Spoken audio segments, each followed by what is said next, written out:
Hi. Hi, Coinman. Congratulations. Thank you. My name's Cheyenne. I'm with French television. Okay. Um, do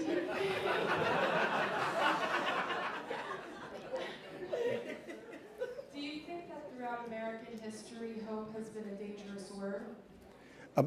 About American history, what? Throughout American history, that hope has been a dangerous word? No, I think that people came to America with an awesome promise that if they were tough enough, if they were mean enough, if they were resourceful enough, and they could hold on to what they had, they could carve out a life for themselves. Unfortunately, that happened at the expense of Native Americans. But the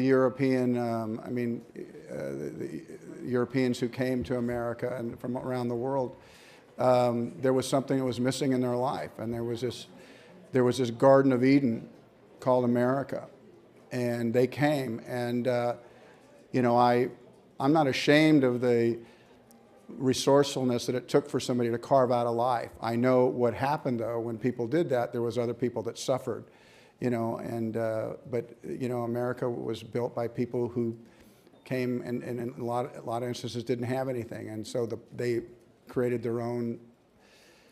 I think that's what I like about Westerns. They just created their own destiny.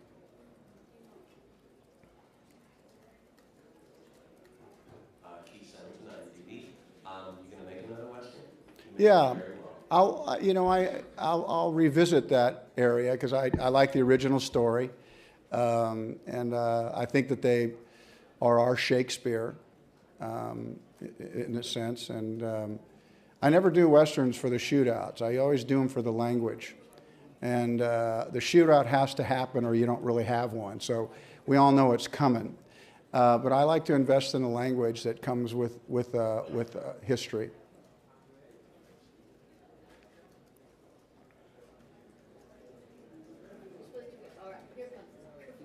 Here it comes. Congratulations, important. Thank you. You were very proud of the wrinkles, the look of this guy, the persona of him. As they did that to you, did it frighten you at all? What made you think, oh, we got it? Well, I actually saw where I'm headed in my life as I get older. Yeah, I would watch myself literally age every day. But I was the kind of kid that never liked Halloween. I never liked dressing up. I liked the mayhem of Halloween, of throwing things and doing stuff. And the idea of dressing up like a pirate was never interesting to me to be at a party, because after about 3 minutes, you're talking to a pirate. And I never enjoyed Halloween parties. But I've always loved the movies for that opportunity to be able to go into another world and start to make believe. And at a certain point, I had to outact the beard in Hatfields, and that was important to me. So, besides shootouts, what do you do to relieve stress? Get away from it all. The what? Say again? I'm saying, besides shootouts, what do you do in real life to relieve stress? Yeah, well, I have 3 kids that I feel like I say no to all day long. Don't. That's going to hurt. That's going to hurt your brother. That's going to hurt your sister. But I love the raising of my kids. I build my own homes. I have a life that's very outside of the business, and I love our business. I'm a romantic about what we've made in Hollywood and what's been made before me and what can possibly be made after me. But I step away from my work, and I move to other interests, and the world interests me, and I'll probably never get away from telling stories because I love to do that. Hi Kevin. Hi, it's me. Hi, I'm Marion from Austria. I heard that you're going to, congratulations first.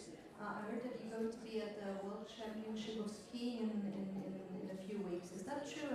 And can you say a few words to that? What are you going to do? I'm coming there to perform. I have a band that we perform for the last 7-8 years around the world, and we actually made a record for Hatfields McCoys called Famous for Killing Each Other.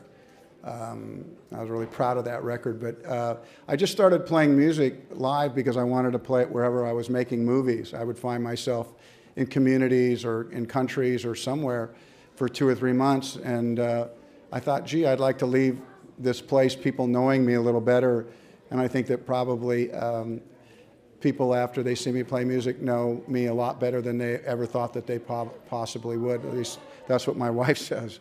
And so I just started off just to play music wherever I was making a movie, and slowly but surely people wanted to hear more of it, and the music has taken me around the world, and it's now taking me to Austria.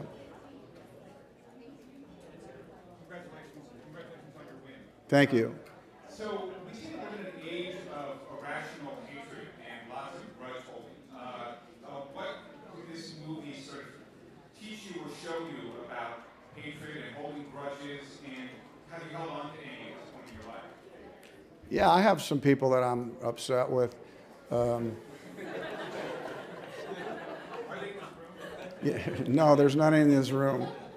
I think I understand our relationship. Sometimes you don't like what we do, and sometimes you do, and you know it's always great when it matches up. But yeah, no, I'm human. I have, but I understand that the dangers of focusing too much on the negative and trying to make things even.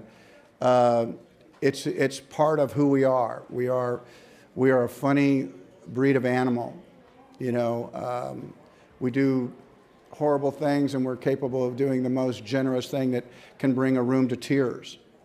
And you don't see that in the animal world, but it's only humans can do that. So we live on both ends of the spectrum, and we can surprise ourselves and we can horrify ourselves. Kevin, in front of you, in the back row here. We grew up with people saying, oh, they fought like the Hatfields and the McCoys, never really knowing what that meant. And you made this movie, I think you showed a lot of people that. You also got to tell it your way, and it wasn't rushed. Tell me about the freedom you felt making this.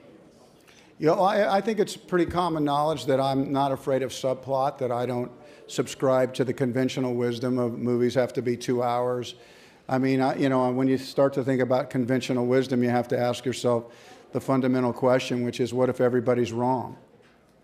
And we often can be. And so, you know, part of telling a story is telling it your own way. And I saw the epic quality, the subplots that were going to be important to try to explain something that was more than just about a pig. It was deeper than that, and the economics of the time, and some of the stuff that threatens to be boring. But I think if you craft a script really well, you can make those moments entertaining, and that's what I believe in. And some things take a little bit longer to tell. Some stories need to be a little bit longer. Some stories need to be a little bit shorter. In fact, some stories probably shouldn't be told at all. So. Thank you very much, Kevin. Thank you. I will say this because I see some familiar faces in here. You know, the thought about being a little too cool for school, or what does something like this mean, or whatever. And if you've ever had a chance to stand up here, I tell you the feeling is as good as you might think it is. It was nice to be nominated. It was really nice to win.